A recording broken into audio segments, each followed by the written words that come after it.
What is happening there? J Gaming Dude here, and I thought I would share since it's the end of the year, I thought I'd share my best and worst game that I've played this year.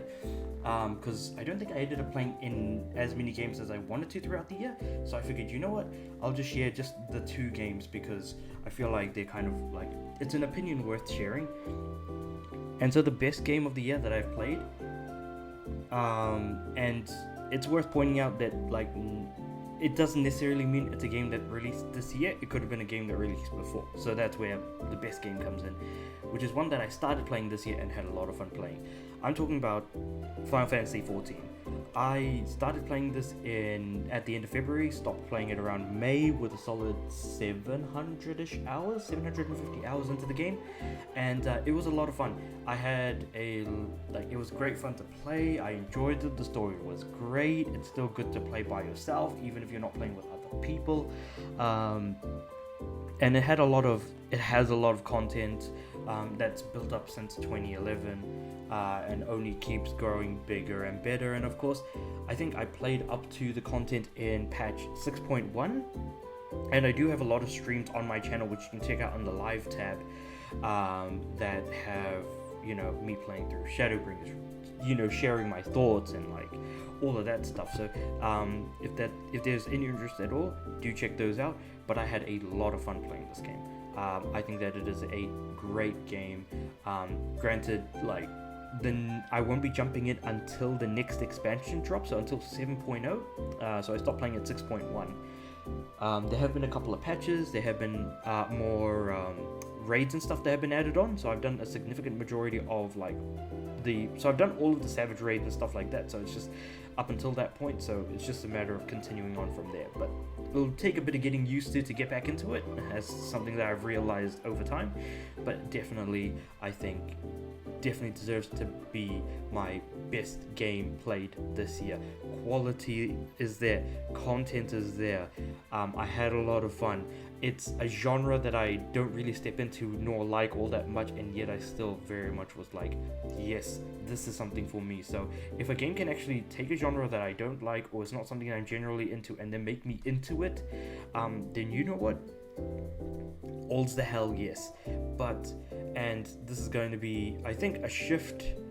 It's going to be within the same publisher, but the worst game that I've played this year was without a doubt Babylon's Fall. I did not like this game. In fact, I think I can frankly say I hated this game. This game, the only reason why I even played it was because A, it was really cheap because I owned a copy, and B, the servers were shutting down, I think in February of 2023. And so I started playing the game, streaming it, because the servers were going to shut down. And at the end of the day, it's not a fun game. The story is bad. The game looks terrible because of its absolutely eye-gougingly bad art style. The characters don't look good. The character creation is kind of weird. You can, at least there is some level of creativity in how you can put your weapons together, but some weapon combinations are just a terrible idea anyways. I get why it's shutting down. There's nothing good going on for it. I can't think of anything that I think the game does well. I can tell you a lot of things that the game does badly, and even then I can't think of anything okay. It's just things are bad, things are worse, or it just keeps going downhill from there. And even then, when I did start playing it, was after the announcement the game was shutting down. They stopped selling the premium currency, so I couldn't actually make use of the battle pass or any of that other stuff. The fact that other people are playing it, when I looked at the leaderboards, surprises me, because they put in a lot of hours, and I feel bad for those people, because again, this game didn't even last more than a year. I just really don't know what Square Enix was thinking getting Platinum Games involved, because Platinum make great single player action oriented games, not live services that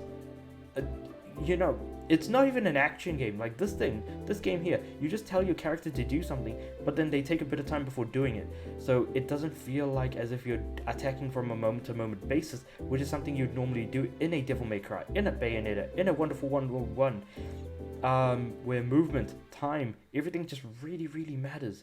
So yeah, Babylon's Fall, definitely the worst game I played this year. It is bad, but I still sat through it, earned the platinum trophy before the server shut down. So at the very least, I am weirdly enough an expert in the game, and also the fact that during the time that I was playing it, the levels of things increased significantly. So all of the guides that I was following was out of date because their content was not as foolproof as I would have liked it to have been, where the end game activities were of a significantly lower level than what they were by the time I got to it, which was 210. So I'm glad that I managed to kind of, at the very least, be able to manage all of that stuff solo. Unfortunately, I did have to drag another person around for two of the other trophies. When I say two, one trophy in each of the PS4 and PS5 lists. But you know, it is what it is. Babylon's Fall is just a really, really bad game, and I have streamed it. So if you want to look at the badness or anything else, check out the live tab again. I can't stress that enough. So with that being said and done, that was my worst and best game of this year. Again, doesn't necessarily mean it released this year, it just means I played it this year, and I either liked it or hated it this year, and that's just kind of how it went. Until next time, I'll see you guys next time. Peace.